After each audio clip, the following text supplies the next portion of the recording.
आज तो मुझे मानिगली कि तुम्हें पचे हजार चेष्टा कर जगह को देखा करने किंतु जे जाए सी न चाहिए तुम चेष्टार किसी भी मूल्य नहीं।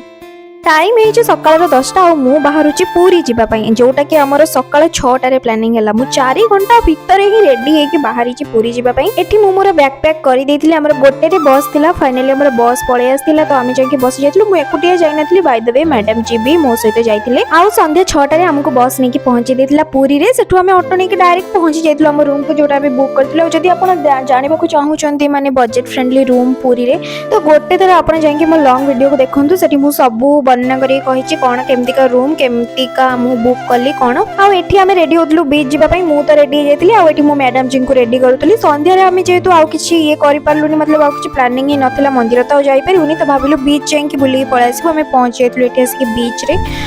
बाली देखि कि तो भाई मु पूरा खुशी जाइतिली। बाली देखि कि माने फाइनली बीच रे पहुंची कि माने मु पूरा खुशी जाइतिली। तापर सेठी बुला बुली सारी के हमें पळे आस्तिलु। खाइबा मगे दिथिलु। हमें जो रूम रे रहितिलु ता ऊपर गोटे रूफटॉप कैफे अछि तो सेठु ही हमें मगे खाइ दिथिलु। लास्ट ग्रीन टी पीथिलु। और आज जर्नी टा जेहेतु मतलब एकदम हेक्टिक थिला तो आमे आसिक सोई पड़िथिलु। काली सकाळ को मंदिर जिबु बोली भाबिछु किंतु काली हमर दर्शन होउचे कि नाही सेटा जानिया पई एबे ही मो चैनल को फॉलो करंतु। आ YouTube रे देखुतिले सब्सक्राइब करंतु। मो नुवा जो लॉन्ग वीडियो टा सेटा को जाई कि देखंतु। पुणी देखाबा काली वीडियो रे। Okay bye bye.